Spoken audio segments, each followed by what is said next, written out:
beauty of the world, the uniqueness of humans, Bonjour, Senegal! discovery of animal worlds and ecosystems, intriguing life stories that are unheard of, totally different world from what we've known. Time to be true to ourselves and connect with the world. The keyword here is solo travel.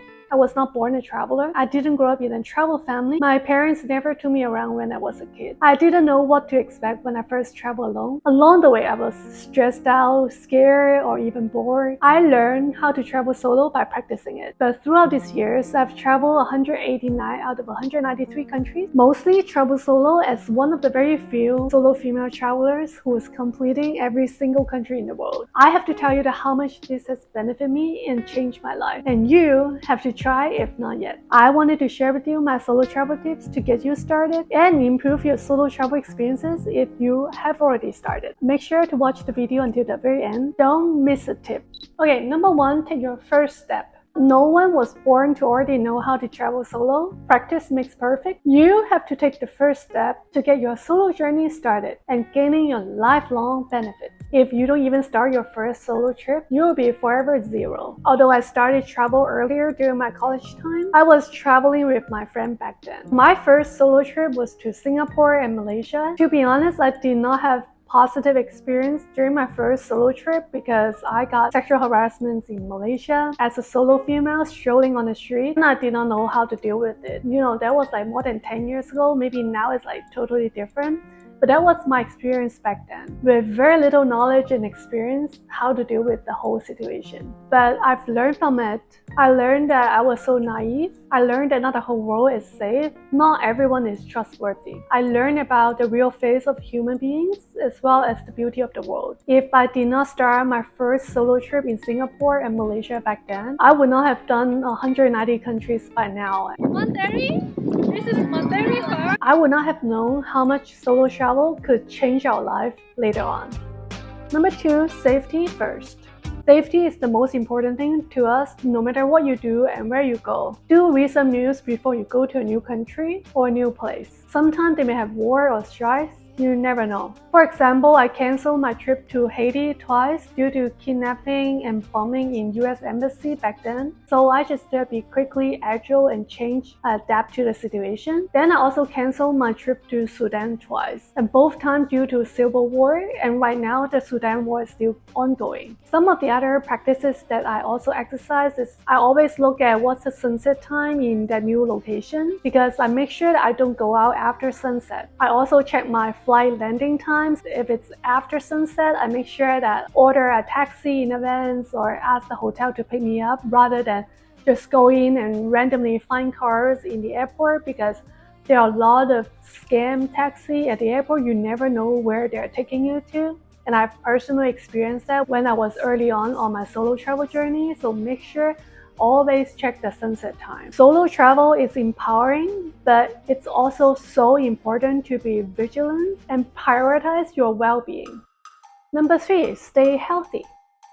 Another thing that is super important during travel is to stay healthy. Some countries may have outbreaks in virus, yellow fever, or malaria. So it's good to get vaccines and prepare some pills before you go. Depends on where you're going. So knowing my own health issues, like for me, I have allergy to insect bites. So there were a couple of times I went to emergency room due to my allergy to bed bugs. So I always book good and clean hotel. So even though the other part I can save money on, don't save on the hotel. Make sure it's safe and clean and does not have bed bugs. And to be honest, I'm not really a planner. So I didn't know there was a plague going on when I was onboarding a plane to Madagascar. But I still took the risk and flew there anyway. When I landed, you know what? There was like nothing. Hi, I'm in the Madagascar here, in a small village in the south of the Tena capital city. The media always have a lot of exaggerations and propaganda. So think about like if I didn't take the risk to go to Madagascar, I would not have gained so much great experience traveling there, having the great food, enjoying the views and everything. So my advice is like you can research a little bit, but also don't read so much into it because too much reading into it is like jeopardizing your experiences in that country and take away your joy and make you feel so nervous than the reality. So trust your instinct. Connect with locals. One of the true joy of solo travel is connecting with the locals to learn about their local culture and daily living. Imagine if you're traveling with a friend or a family, you always have to talk to them, and you just don't have that much of opportunity to talk to the local, to make friends with them, to have a conversation, because you devote so much attention to your friends and family. How to even find time to talk to the local in depth? So when you travel solo, you really have to use these great opportunities to talk to the local. My name is Chief Dr. Nike Okundaye. Whoa! The owner of Because that's how you can truly learn about the local culture and its people. And more so sometimes when you get great tips about where to go, what to eat, because most of the locals are passionate about their country, so they will always introduce you to the best eatery, the best place to visit. They want to show the best part of the country to you. And all of the stuff that you get from local, it's not something that you can get from a guide or a tour agency. It's really local stuff. So some of the things I usually do to connect with the locals include I would strike a conversation when I was taking a taxi, or talk to the waiter when I was eating my meal. So all those little things, you can easily make friends, have a chat with them. Instead of going to those touristy attraction sites, why don't you just stroll into some local neighborhoods and small alley? Just visit those residential areas. Those people are much more eager to have a chat with you. That's my personal experience. I do that all the time. For example, when I was in Somaliland, My new fans here. or in Gambia, Gambia. just hanging out with kids, break the ice. And sometimes we do have language barrier, but we don't always have to use language to communicate. We can join them for a dance, for their music. For example, in Cuba and South America, they love dancing salsa. You just join them to dance salsa a little bit in the restaurant. In Middle East, they have belly dance. You can also join them. There are so many languages, I think it's beyond words. Or in Brazil, you can join them on Rio Carnival. I didn't know this girl in the carnival, but I still dance with her, and I make a video about that. Check it out. That was the wildest festival that I've ever seen. Or this traditional dance in Burundi. All the great stuff that you can try. Number 5, don't trust others, only you can help yourself. Solo travel offers such a unique opportunity for self-discovery. In my first YouTube channel, The Crazy Koala, I talk a lot about solitude and enjoying our own company. You may think that, if you travel with a friend or someone, that person will always help you. That is not always right. I remember when I first traveled, I traveled with a lady, and she had so many luggages that she would ask me to help her carry this luggage to the train station. Just so much more work to me than traveling by myself. And when I traveled in Argentina, I lost my camera recently, and I couldn't make payment to get back my camera. So I thought that, maybe I could find someone to help me to pay the person. But after many try to ask people to help, no one is willing to help me to make $8 payment. So in the end, I still have to rely on myself to make the payment. And remember, only yourself can help yourself. You are your best friend. You can help yourself so much during the journey. Then it's time to treat yourself a great meal, a great vacation, and give yourself some time to enjoy and reflect, discover more about yourself with your own company, learning more about your feelings, just everything about yourself as a person, what you like, what you don't like. In the trip, you can find it out easily. Really appreciate the beauty around you, and it's these quiet moments that you'll find a deeper connections with both the destination and yourself. Number 6, what happens if you feel bored? If you feel bored, really find something to do, find an interesting place to visit, talk to locals, try local food. This is local dish, some fish. Okay, spicy. You can also do some volunteer work, because I do that sometimes. Maybe visit school, do some exercise. I know some people will run across the whole city. He thinks it's a better way to explore the city. So he can explore and also do exercise at the same time. Why not? For me, I always write journal during my trip. I would find a part, just sit down and start writing because it's a way for me to reflect on my trip and on myself or even the recent events in my life. Like it's really a good way for me to record my memories of the moments of the place. I would spend a long time in a park, in a cafe just to write journals. So you always feel that you're occupied and you're doing something without any bored moments. Number 7, relax and embrace unknown.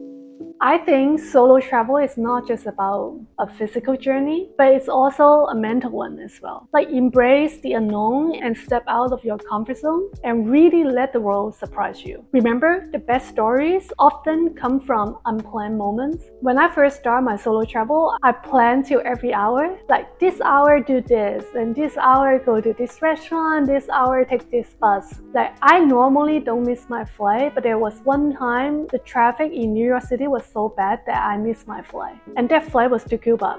Then, my whole plan changed after that. Like what to do, you missed your flight, so you need to take a flight to somewhere else and connect to that. Then you just try to get there as soon as possible, I just have to reschedule everything due to the unexpected incident. You can plan, but there's just so much you can plan in life. The road journey is not up to you to plan sometimes. I totally understand that it could be very stressful. You have to rebook, call your agent, waste a lot of money, but you should still feel lucky that this is your solo trip, so you don't impact your friends and your travel buddy. You don't have to put everything together, so you can change and be agile very easily. I like the fact that solo travel allows you to be able to adapt to the environments and situations so quickly. And when you actually get to Cuba in the end and enjoy all the exotic cultures and discover all these unexpected new learnings about one of the very few communist countries, you feel everything is worth it. That's why even though solo travel is stressful, it also provides so much benefits for your trip to get back on track very quickly by yourself. Number 8, pack light, pack smart.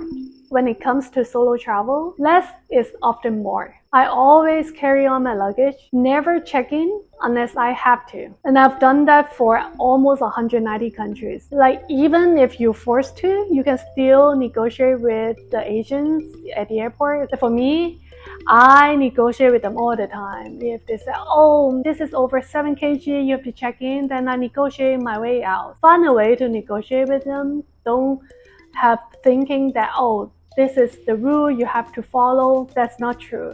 You need to learn how to negotiate when you travel solo. You get a lot of benefits of that because you are alone. Order food for myself. So you can afford to negotiate for yourself. If you have a group of people, it's much harder to negotiate for everybody.